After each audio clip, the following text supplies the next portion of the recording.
so chapter 17, July 11th, 1980. Okay, so this is a little while later. Let's see. Are you sure you don't want to come with us? I asked my mother. No, this is your time with your father, and I'm not going to interfere with that, especially when things are going so well. In the 6 weeks since we'd come back from Nova Scotia, my father and I had got together every week. Ah, that's great. Well, almost every week. He'd had to go on assignment in Europe for 10 days, so we'd met twice the week before he left. But I'd really like you to meet Terry, I said. I'd like that too, but not today. Maybe we can go out and meet him when he's running out of Toronto in a few days. He's going to be too busy to do much meeting with anybody today anyway. I hadn't even thought of that. The TV and papers had been reporting that it was going to be a massive rally and that Terry would be surrounded by hundreds, maybe even thousands of people. Would he even have time to meet with me, to talk? Now you better get going, get your shoes on and go downstairs and wait for your father. She looked at her watch. He should be here soon, unless of course he's late as usual. Some things don't change. But some things do change. She gave me a little smile. Yes, some things do change. She reached over and gave me a hug and a kiss on the cheek. It wasn't that long ago that I had to bend down to give you a kiss, and now I have to get up on my tippy toes. You're growing up in so many ways. I'm trying, as hard as I can. You're doing a lot more than trying. She gave me a kiss on the cheek and then released me. Just don't go rushing any of it. I'm in no hurry for you to grow all the way up. I'll take my time, I said. Good. Now you better get a move on if you want to get to Scarborough on time. The news report said that they were expecting an incredible crowd. I definitely want to be there for the speech. I've heard he's quite an inspirational speaker, my mother said. All I've heard are sound bites on the news. Scarborough. It would be different hearing him live, but I guess I'll have to settle for the radio. They're broadcasting his speech today on the CBC. That's so cool. Are you still planning on bringing your scrapbook? I'm not sure, I said. I'd been collecting all the newspaper articles that had been written about the Marathon of Hope. The scrapbook was now fat and overflowing. I knew that before he got to Port Renfrew, I'd need a second and third and maybe even a fourth scrapbook. Didn't you want him to autograph it? My mother asked.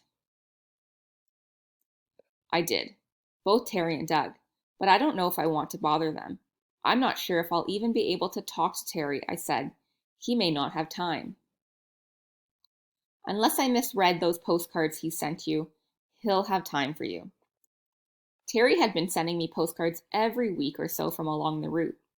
He was just being polite. He's going to be awfully busy. I don't really know Terry, except for what you've told me, and all the reports in the papers and on TV. But he strikes me as the sort of person who would never be too busy for his friends or his family. And you are one of his friends.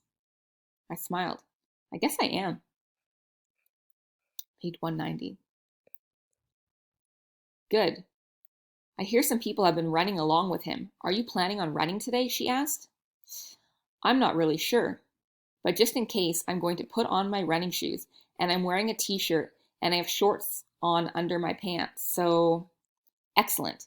And don't worry about the crowds and Terry being busy because remember, you'll be with your father. You can count on his personality and his press pass to get you close enough to see Terry and have Terry see you. After all, your father is important. Maybe not as important as he thinks he is, but... Mom, I warned her. I told both my parents that I didn't want either of them ever saying anything bad about the other. All right, I'm trying to be better. The buzzer sounded. Looks like your father is actually on time after all. It seems like lots of things can change.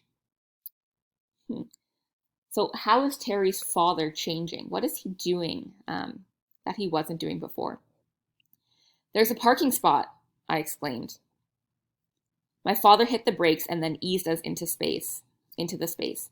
I can't believe how far we're having to park, I said. I can't even see the Civic Center from here, my father commented. We got out of the car and joined a throng of people walking in the direction we wanted to go. "This is going to be an incredible crowd," I said. "The only thing bigger than the crowd is going to be our walk. I don't think we'd be the ones walking halfway across Canada to get this speech." My father said, "Terry's not walking across Canada, he's running.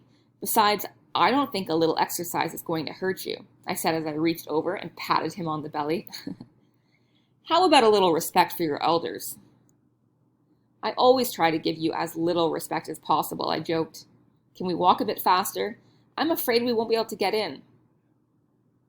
"Have no fear, we'll get in no matter how crowded it is.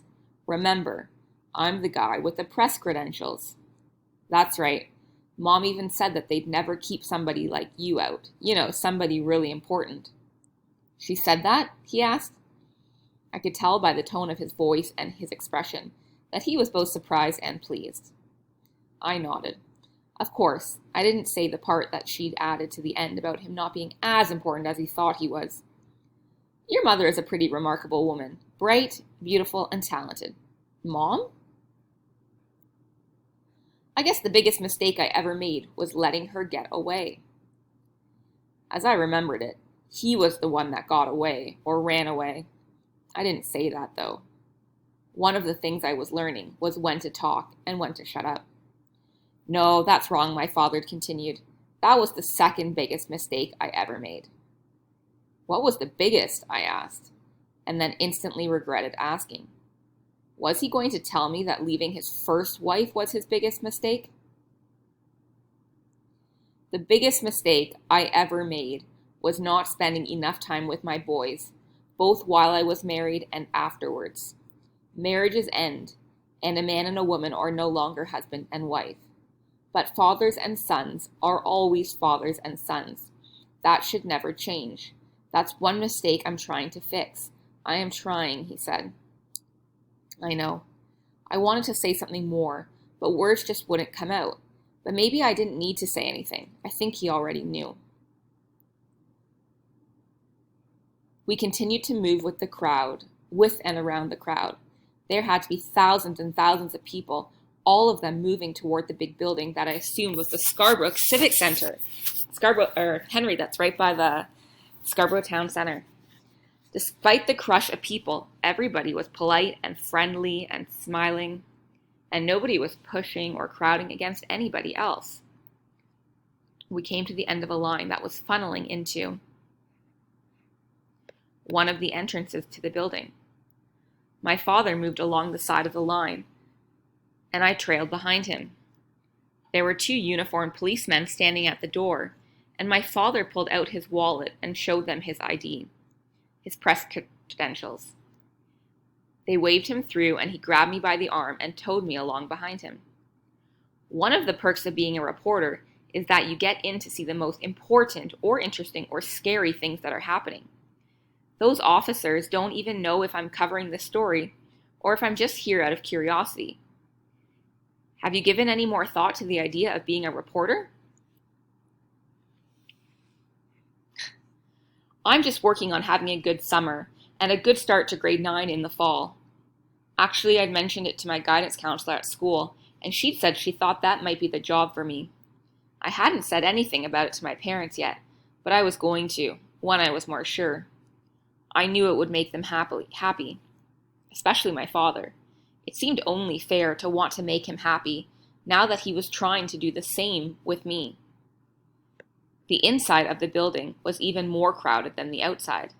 There were security guards directing the river of people up a set of stairs. "Come this way," my father said, breaking out of the current of the crowd. He led me to an aisle. There were 2 more policemen guarding a door. "Sorry, sir," one of the officers said, "but there's no space on this level, so you'll have to go upstairs." "Press," my father said as he flashed his ID again. The officer looked at it, and then my father suspiciously. "It looks legitimate. Go on through," he said as he held the door open. We entered. We were in a big chamber. It was even more packed than the lobby.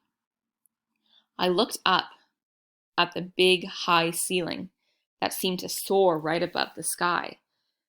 There were levels and levels above the main floor, curving balconies, and people were hanging over the railings, packed together like sardines. "This is where the Scarborough City Council meets," my father said. "The mayor would normally sit right over there." In the center of the room, there was an open area, the only empty space in the place, and a podium. It was really just a fancier version of the back of that truck where I'd last seen and heard Terry speak. I guess the biggest difference was the half-dozen microphones attached to the podium and the equal number of TV cameras that surrounded it. The thought of standing there at the very center of all these people and all those cameras sent a shiver up my spine. Where are we going to sit?" I asked. It looked like, except for those few seats in the center, every inch of floor space was already occupied.